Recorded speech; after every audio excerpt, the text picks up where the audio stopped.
Nueva crisis que afectará a todos en 1 o 2 semanas. El mundo contemporáneo cambia constantemente y mantenernos informados es lo más importante para afrontar los problemas con sabiduría e información. En este caso, esta crisis que se avecina es realmente preocupante y deberías conocer cómo esto afecta al mundo entero. Dale like y suscríbete para que estés muy al pendiente de las noticias en el mundo financiero. Cada una de estas crisis resulta ser más peligrosa que la anterior, así como las dos grandes recesiones en 1998 y 2008 vinieron a marcar un precedente en el mundo del siglo XXI.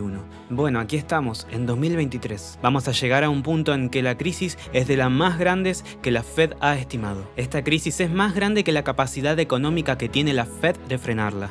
Estamos en un sistema dinámico complejo y a pesar de que la Fed puede hacer muy buenas predicciones en sistemas dinámicos complejos en cuanto a la magnitud de la crisis, no lo tienen muy en cuenta a pesar de la cantidad grande de estudiosos del campo de la economía.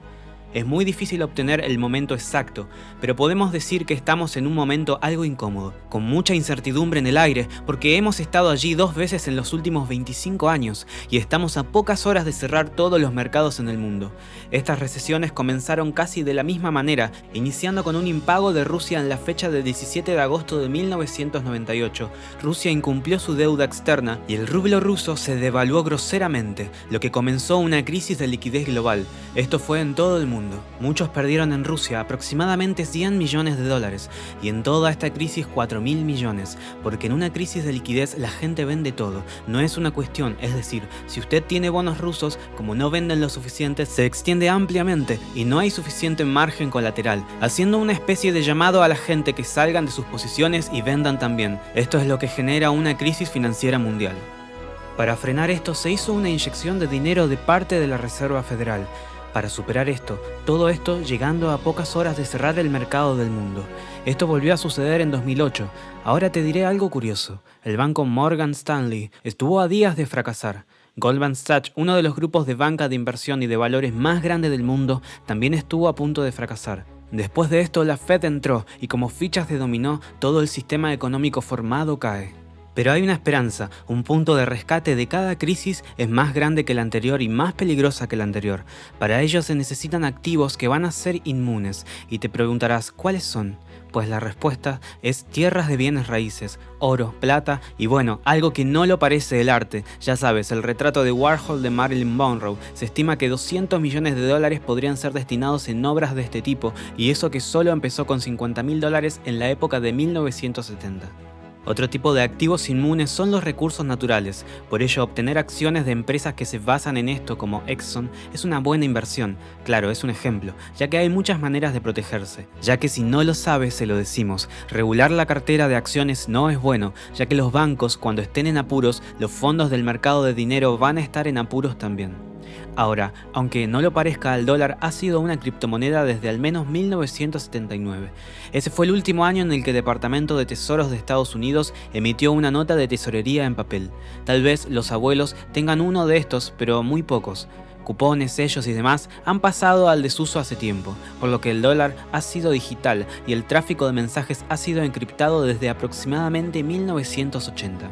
Este tipo de problemas va más allá. En Canadá, muy recientemente, Christian Friedland, el primer viceministro, congeló cuentas bancarias y las billeteras criptográficas de los camiones. Canadá llegó a criminalizar el apoyo a los camioneros bajo una reinterpretación de la ley canadiense. Un duro golpe a lo que la justicia significa. Esto se traduce en incautación de cuentas. Estados Unidos tampoco se queda atrás. Biden ha incautado cuentas a varios oligarcas. De repente, 2 de las economías número 1 tienen cuentas congeladas a personas que no les gustan, por así decirlo, ya que ellos aseguran que es por una buena razón. Ahora, la respuesta a todo esto es que ellos no pensaron ni entienden estos efectos colaterales en un sistema monetario internacional. Esto resulta ser un retroceso. Un ejemplo que ha recibido cierta publicidad es el de aplicar todo tipo de sanciones a Rusia, por lo que esta dijo que no hay problema pues esto implica dejar de exportar.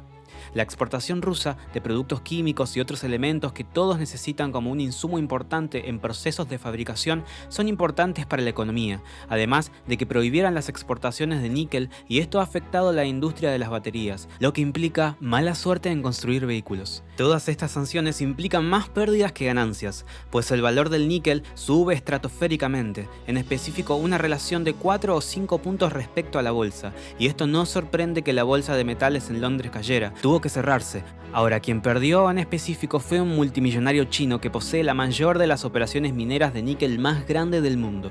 Perdió algo así como 5 o 6 mil millones de dólares. Esta es la guerra económica de Estados Unidos. El perdedor tiene su aparición en China, que no estaba en el radar de esta guerra ni la de nadie más. Esto es un buen ejemplo donde aparece el daño, y cuando no lo esperaba, Rusia tenía alrededor de 600 toneladas de oro y hoy tiene 2.300. En el caso de China, alrededor de 2.000 toneladas, quitando las toneladas que no tiene registrada en los libros. La China rusa hizo exactamente lo que queríamos que hiciera el Pentágono en 2009, exactamente lo que aumentó sus reservas objetivo en un factor de 4 o más. Hay muchas razones, pero la razón principal es que cuando hablas de la moneda de reserva tienes que entender lo que eso significa. No es como si el Banco Popular en China tuviera un montón de billetes de $100, billetes en pales apilados en el sótano cuando la gente dice moneda de reserva. Lo que realmente quieren decir es la moneda de los bonos en los que intervienen. En otras palabras, sus activos denominados en dólares en forma de bonos o notas del tesoro. Ciertamente, entrando un poco en el tema de las monedas, el rublo no reemplazará al dólar como moneda de reserva. Sin embargo, lo que se estaba hipotetizando en ese entonces era eso. Uno de los ejemplos claros de ello era el hacer una moneda que sirviera como token para demostrar que tenías oro en las reservas. Esto es un depósito de terceros. Este sistema era de reemplazo, pero necesitaría del objetivo de difundir confianza. Pero al no haberla, no hay confianza y no habrá nuevas monedas. A ello se le suma que fue un mal año para las criptomonedas. El primero de ellos y más sonados es el de la cripto Luna Terra, la cual se fue a pique en tan solo 7 días, perdiendo aproximadamente el 99% de su valor. Todo esto a causa de un problema respecto a que unos inversores fuertes decidieron retirarse del proyecto, haciendo un desplome masivo de la moneda y posteriormente del Bitcoin. La bancarrota del Celsius Network. Este segundo caso fue muy sonado este 2022, debido a retiro de inversionistas, reclamos de estos mismos, una investigación de parte del gobierno estadounidense y por último, el retiro de varios administradores de la empresa han generado que Celsius se declare en bancarrota en julio de este año. El mal control de FTX. El nuevo CEO criticó duramente el predecesor de FTX, debido a que existen muchas incongruencias respecto al gran fallo que hay por la falta de información financiera. Él declaró eso en un tribunal de Delaware. Nunca en mi carrera he visto un fallo tan completo de los controles corporativos y una ausencia tan completa de información financiera fiable como ocurrió aquí, lo que lo coloca en una posición de reevaluar todo. Los NFT que tanto eran sonados este inicio de año tampoco se quedaron atrás en esta decaída. Axie Infinity se enfrentó a un robo millonario de 625 millones de dólares en USDC y Ethereum, después de que encontraran una vulneración en la red Ronin. Múltiples de estos problemas en el ámbito económico auguran un año complicado y una recesión fuerte. Pero espera, no te vayas, recuerda algo muy importante y es darle like y suscribirte para estar al pendiente del mundo financiero. Te ha hablado de Finanza y te desea un buen futuro económico.